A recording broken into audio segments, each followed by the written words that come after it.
72% des utilisateurs achètent des produits via de la publicité sur Instagram. Je suis sûr que vous en faites partie, alors même que vous vous en souvenez peut-être pas. Est-ce que vous avez déjà eu cette sensation de frisson quand Instagram vous propose une publicité pour un produit dont vous venez juste de parler avec un ami? Si comme 37% des Français vous êtes persuadés que votre téléphone vous espionne, ben la vérité, elle est peut-être en fait plus intéressante que ça, et peut-être encore plus effrayante aussi. Car dans le même temps, Meta, le géant qui est derrière Instagram, s'est fait redresser par l'équivalent de la CNIL irlandaise pour plus de 251 millions d'euros suite à une violation des données de leurs utilisateurs. Alors coïncidence, espionnage, ou est-ce qu'il se passe en fait quelque chose de beaucoup plus fascinant? Aujourd'hui, je vais vous révéler comment Instagram gagne des milliards d'euros en devinant avant vous votre programme chaque week-end, avec ou sans votre micro.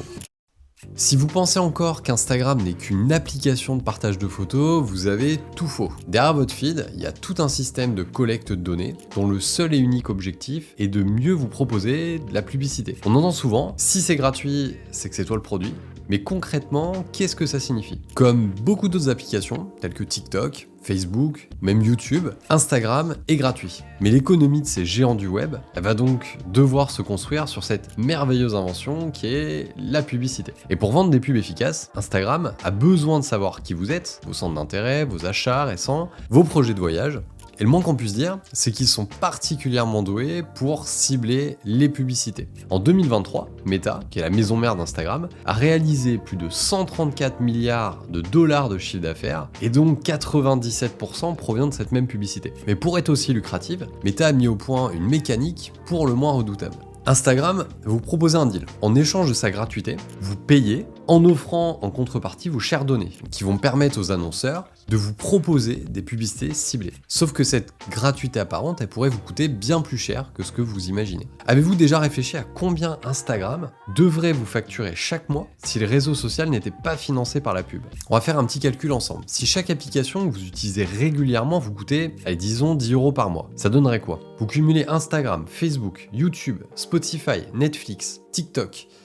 En cumulant tout ça, on arrive facilement à 70, 80, 90 € mensuels. Ça représenterait plusieurs centaines d'euros par an, des milliers par personne, et pour beaucoup, ce serait totalement inaccessible. Alors au lieu de ça, nos chers amis de Meta, ils ont trouvé un modèle économique qui est beaucoup plus abordable. Sur le papier, Instagram se présente comme une application de partage de photos et de vidéos. En réalité, faut le voir comme une gigantesque marketplace qui va mettre en relation deux types d'acteurs. D'un côté, il y a vous, les utilisateurs, qui vont chercher à se divertir, à rester en contact avec des proches, à découvrir du contenu. Et puis de l'autre côté, il y a des annonceurs qui vont chercher à vous vendre leurs produits ou services, du moins vous les faire découvrir dans un premier temps. Et Instagram est l'intermédiaire parfait. Il vous propose un service gratuit et addictif, tout en collectant suffisamment de données pour permettre aux annonceurs de vous cibler de manière chirurgicale. Les Français, ils passent en moyenne 1h43 sur les réseaux sociaux chaque jour, et pendant tout ce temps, chaque seconde passée sur l'application va être analysée. Combien de temps vous regardez chaque post? Sur quel type de contenu vous vous arrêtez? Quel hashtag vous allez consulter? Quel compte vous suivez? Sur quel lien vous allez cliquer? Ces données comportementales, elles sont bien plus précieuses que ce que vous déclarez explicitement.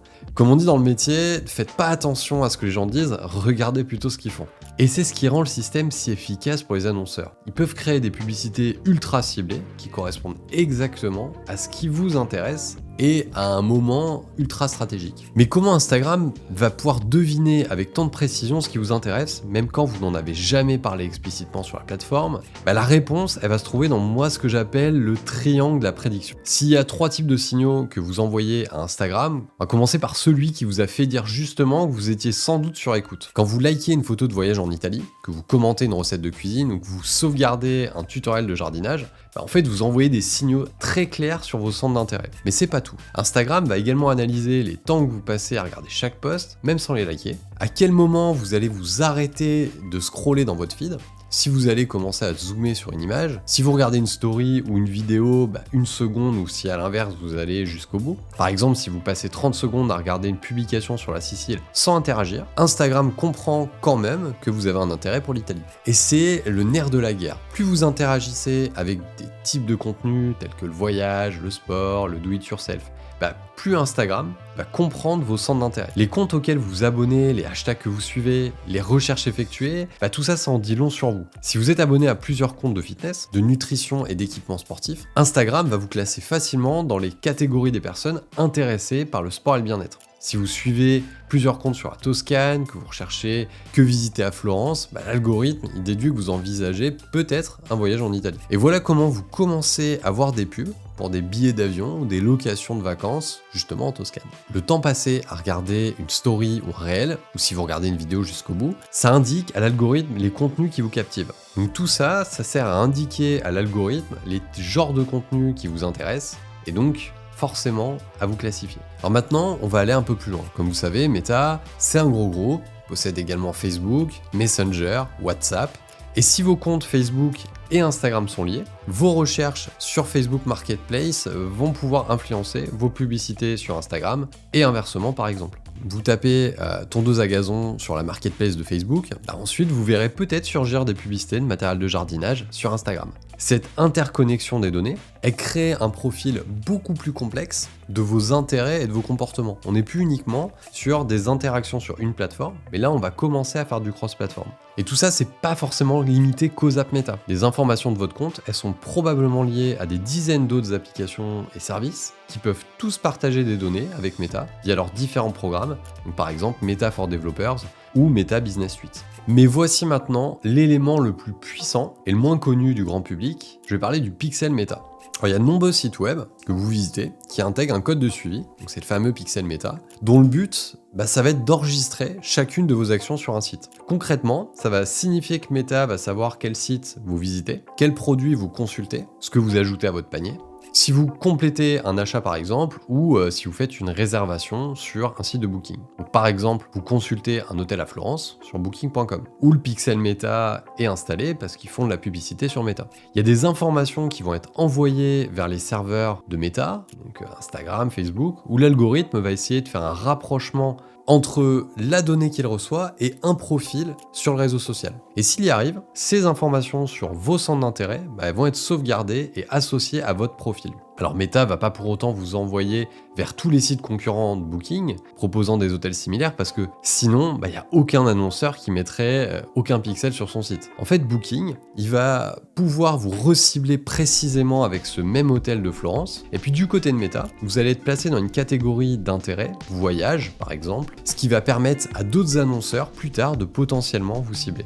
C'est comme si vous étiez suivi par un détective privé dans tous les magasins que vous visitez, qui va noter chaque produit que vous regardez, chaque prix que vous comparez, et qui revend ensuite ces informations aux marques, en vous mettant dans des clusters de données. C'est la combinaison de ces trois sources de données qui rend le système si puissant. Instagram va croiser ces informations pour créer un profil comportemental extrêmement précis. Par exemple, vous likez quelques photos de jardinage sur Instagram, donc ça donne des signaux dans l'app. Vous recherchez la meilleure tondeuse sur Facebook, donc là on commence à avoir du cross-platform. Et puis ensuite vous visitez le site de Leroy Merlin et puis vous consultez des barbecues. Là vous avez de la donnée qui est issue du pixel Meta. Avec ces informations, Instagram va pouvoir déduire avec une grande certitude que vous êtes en train d'aménager votre jardin et que vous pourriez être intéressé par exemple par un barbecue. Et voilà comment, sans même avoir accès à vos conversations privées, à votre téléphone, Instagram va pouvoir savoir ce que vous prévoyez de faire ce week-end, et le tout de manière assez éthique et légale car vous avez donné votre consentement. Mais alors, comment expliquer ces coïncidences troublantes quand vous parlez d'un produit et que vous voyez une pub juste après? Est-ce que Instagram nous écouterait pas quand même après tout? Je dois vous faire une confidence, cette petite histoire de barbecue, c'est la mienne. Le printemps dernier, je discutais avec mon épouse de notre projet d'acheter un nouveau barbecue pour l'été. Et puis 2 heures plus tard, je scrolle sur Instagram et là, boum, une pub pour un barbecue s'affiche dans mon feed. Donc j'étais convaincu qu'Instagram nous écoutait là. La coïncidence était trop parfaite, mon épouse me dit « Tu vois, je te l'avais dit ». Moi, ça m'a un petit peu perturbé. Alors je suis allé creuser dans mon historique et en fait, j'ai réalisé que ces derniers temps, j'avais commencé à suivre des comptes d'aménagement extérieur, que j'avais regardé 2-3 vidéos de recettes de grillades, j'avais tapé aménagement de terrasse sur Google, j'avais visité des sites web, et en fait avant même que j'en parle à ma femme, pour Instagram c'était déjà évident, je préparais la saison des barbecues. Meta, donc Facebook et Instagram, ils démentent totalement d'analyser vos discussions privées ou d'écouter en continu votre micro pour du ciblage publicitaire. L'entreprise réaffirme régulièrement ce point, et Adam Mosseri, qui est le CEO d'Instagram, il l'a confirmé à plusieurs reprises, nous n'écoutons pas votre microphone. Et franchement, je pense qu'ils en ont pas besoin. Comme on vient de le voir, ils collectent déjà tellement de données sur vous que écouter ce que vous dites en plus, limite ça leur est pas nécessaire. De plus, sur le plan technique, écouter en permanence des conversations de milliards d'utilisateurs sur Terre, ce serait extrêmement coûteux en termes de stockage et de traitement des données. Et puis, je parle même pas des problèmes légaux que ça poserait si derrière ça devait se savoir. Alors cependant, il y a quand même 37% des utilisateurs français qui rapportent toujours des coïncidences assez troublantes entre leurs conversations vocales et les publicités. Alors pour moi, l'explication, elle réside en fait dans cette interconnexion des données et conjuguée à un biais cognitif qui est assez puissant, qui est l'effet Baader-Meinhof, qui est aussi appelé l'illusion de fréquence. En fait, cet effet, il se produit lorsque vous remarquez soudainement quelque chose partout après y avoir été exposé. Je pense que ça nous est tous arrivé. Donc appliqué au pub, ce biais cognitif, il est amplifié par le ciblage comportemental, parce que dès qu'un sujet vous intéresse, votre cerveau, il devient plus attentif aux publicités qui vont être liées. Et là, il va commencer à créer l'illusion que votre téléphone vous espionne. Alors en bref, qu'est-ce qu'on peut retenir de la réalité derrière ce prétendu espionnage du consommateur? Bien que le contenu de vos messages privés ne soit pas scanné selon les audits de la CNIL, Instagram analyse quand même les métadonnées de vos partages dans vos DM, l'heure d'envoi, la fréquence des échanges, le type de pièce jointe, tout ça, ça va alimenter l'algorithme. Car le simple fait de partager un contenu, ça signale déjà un intérêt pour celui-ci. Donc il n'y a pas d'espionnage d'un point de vue analyse textuelle de vos DM, mais vous allez partager des métadonnées qui pourront quand même servir à l'algorithme. En plus de ces signaux indirects issus des messages, Instagram exploite déjà une multitude d'autres données. Vos likes, vos commentaires, vos recherches, vos temps de visionnage et tout ce qui va être navigation hors plateforme via le pixel Meta. L'ensemble de ces informations suffit amplement à dresser un profil comportemental précis, ce qui rend à la limite inutile toute écoute de conversation ou lecture des messages, parce que tout ça, ça parle déjà pour vous. Et pour finir, vous voyez ce que vous vouliez déjà voir, et d'une part, le biais de confirmation nous pousse à ne retenir que les occurrences qui confortent notre théorie d'espionnage, oubliant toutes les fois où nous avions parlé d'un sujet sans voir de pub correspondante. D'autre part, l'effet Baader-Meinhof, ça fait que dès qu'un sujet nous intéresse suffisamment pour en discuter, notre attention, elle devient plus sensible à tout ce qui s'y rapporte. Ainsi, vous remarquez soudainement toutes les Tesla sur la route, après avoir envisagé d'en acheter une, alors qu'elles y étaient déjà avant. C'est cette attention sélective qui va être combinée à un ciblage publicitaire déjà très précis, qui crée l'illusion parfaite d'une application qui vous écoute. Pour faire simple, moi j'aime comparer Instagram à Thomas. Thomas, c'est ce vendeur chez Boulanger, avec qui je m'entends hyper bien. C'est avec lui que j'ai acheté mon frigo, ma cave à vin, ma machine à laver. Moi je vais toujours voir Thomas parce qu'il sait quel type de produit j'aime et la qualité que je vais rechercher dans ceci. Quand il me voit entrer dans le magasin et qu'il me voit regarder les barbecues, il va facilement deviner que je suis intéressé par tel produit sans avoir besoin de m'espionner chez moi. Il va utiliser ces informations pour me faire des suggestions personnalisées. Instagram va fonctionner exactement de la même façon. La différence, c'est qu'il vous suit chez vous, dans des centaines de magasins différents. Il va noter chacune de vos actions et il va utiliser des algorithmes ultra sophistiqués pour comprendre vos intérêts. Mais après vous avoir effrayé sur le sujet, il faut que je vous explique pourquoi tout ça, c'est pas si négatif. Alors la publicité ciblée, elle va offrir plusieurs avantages. De 1, des découvertes qui vont être pertinentes. Recevoir des publicités adaptées à vos centres d'intérêt, ça peut être utile. C'est plus agréable de voir des publicités pour des produits qui vous intéressent que, par exemple, des couches pour bébé quand vous n'avez pas d'enfant. De 2, c'est ce qui permet quand même d'avoir un internet qui est globalement gratuit si on occulte votre fournisseur d'accès internet. N'oublions pas que la publicité va financer la plupart des services qu'on utilise gratuitement, et sans elle, on devrait payer pour Instagram, YouTube, Google, et puis des milliers d'autres sites et applications. Et puis enfin, c'est quand même un soutien pour certaines marques, et donc certaines que vous appréciez. Et quand vous interagissez avec des publicités des marques que vous aimez, vous les aidez à toucher d'autres clients potentiels similaires à vous. Et au-delà de les soutenir, il faut se dire qu'énormément d'entreprises aujourd'hui vont vivre grâce à Internet. Et ces marques-là, elles ont explosé, notamment depuis le Covid, et certaines vivent grâce à la publicité. Ces entreprises, elles ont besoin de pub pour exister dans la tête de l'utilisateur, de se faire connaître, puis c'est un moyen de découvrir de nouvelles marques qui vont vous plaire et qui potentiellement vont répondre à des besoins que vous avez. En fait, la publicité sur Instagram, c'est un petit peu comme quand vous allez en centre-ville, il y a plein de vitrines, tout le monde essaye d'avoir la plus belle, la plus attrayante pour vous faire rentrer dans le magasin. Et les marques, elles vont utiliser la publicité comme vitrine sur cette gigantesque rue qui est votre feed Instagram. Et l'objectif, ça va être de vous faire rentrer dans le magasin pour vous faire découvrir des produits qui vont correspondre à votre goût. Alors bien sûr, tout ce système il a des limites. On pourrait parler de la course à l'attention. Instagram, comme toutes les autres plateformes, elles sont conçues pour capter votre attention le plus longtemps possible afin de vous exposer à un maximum de publicité et donc de gagner un maximum d'argent. Ce mécanisme, il peut favoriser une addiction numérique au point où on sait même plus vraiment si on voulait acheter initialement un produit, on va se retrouver en fait à se créer des propres besoins. Il y a aussi une certaine bulle de filtre. À force de vous montrer uniquement ce qui correspond à vos intérêts, l'algorithme il va vous enfermer dans une bulle qui va limiter votre exposition à de la diversité de contenu et des idées. Alors comment on peut reprendre le contrôle? Ce qu'il faut se dire, c'est que quoi qu'il arrive, on va vous proposer de la publicité. La publicité, c'est le modèle économique d'Internet. On peut parler du Google, de Meta, même d'Amazon qui vous vend des produits. Il y a un modèle qui est basé aussi sur la publicité. Moi par exemple, j'ai YouTube Premium et j'ai Netflix avec la 4K. Donc je peux avoir accès à certains abonnements sans avoir de la publicité. Mais sur la plupart des sites où je vais passer du temps sur internet, je peux pas me couper de toute publicité, même avec des modèles payants. Donc c'est pas en refusant tous les cookies ou en limitant l'accès totalement à la confidentialité qu'il y aura plus de publicité. Le bon truc à se dire, c'est plutôt, moi j'aime bien cette marque-là, j'aime bien ce produit-là, je vais accepter les cookies. Cette marque-là, je m'en méfie, j'aime pas trop. Là je vais refuser les cookies, je vais pas partager mes données. En fait, refuser partout, ça ferme aussi des opportunités d'interagir avec une marque. Et vous comme moi, on peut compter le nombre de fois où on s'est inscrit à une newsletter pour gagner 10% sur un premier achat, puis derrière on nous envoie des mails, parfois ça nous saoule, et puis parfois il y a du bon contenu qui nous incite à racheter un nouveau produit qu'on a découvert grâce à cette newsletter. Donc avec la publicité, il y a quand même un effet découvrabilité qui est quand même intéressant, et je préfère toujours recevoir de la communication qui est ciblée, qui peut m'intéresser, que de recevoir de la publicité qui ne l'est pas. Ceci étant dit,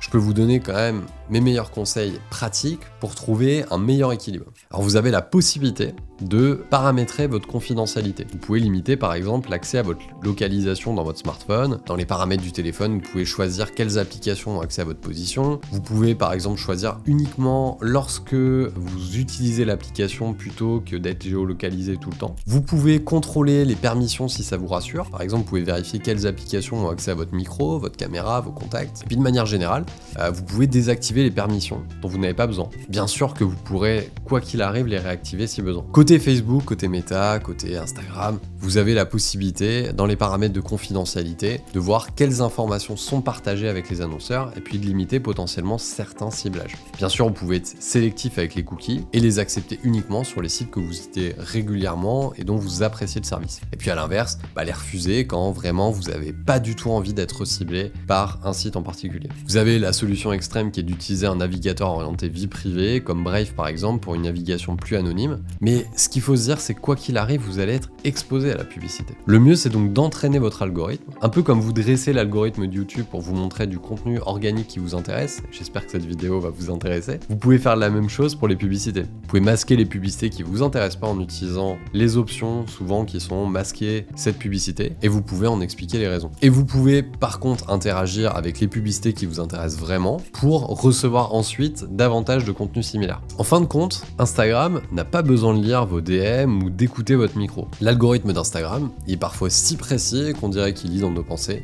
En réalité, il va se nourrir de tous nos clics, tous nos likes, tous nos partages, tous les autres signaux qu'on va donner hors de la plateforme grâce au pixel Meta. Le ciblage publicitaire, il a ses bons et ses mauvais côtés. D'un côté, vous allez découvrir des pubs ultra pertinentes, et puis de l'autre côté, il faut se dire qu'on a une collecte de données qui est intensive et qui parfois n'est pas justifiée. N'oubliez pas que vous avez la possibilité de garder de la maîtrise. Il faut juste rester conscient de la façon dont vos centres d'intérêt sont analysés, et vous pouvez ajuster vos paramètres de confidentialité ou modérer votre usage. Je sais que ça peut être barbant ou impressionnant au début, mais si ça peut vous aider à vous réapproprier votre identité numérique, ça peut valoir le coup d'essayer. J'espère que cette vidéo, elle vous a aidé à mieux comprendre comment fonctionne Instagram. C'est pas un plaidoyer pour de la paranoïa totale, ni une apologie en face du système publicitaire, c'est simplement une explication de la réalité, pour vous donner les clés d'une navigation éclairée. Et si vous avez aimé cette vidéo et que vous voulez comprendre encore mieux comment les marques utilisent vos données, je vous invite à regarder ma précédente vidéo où j'analyse les erreurs de tracking des entrepreneurs qui sont passés sur l'émission d'M6 Qui veut être mon associé. Vous allez découvrir comment des erreurs techniques peuvent coûter des millions aux entreprises et comment elles auraient pu les éviter. À bientôt pour une nouvelle vidéo et d'ici là, prenez soin de vous.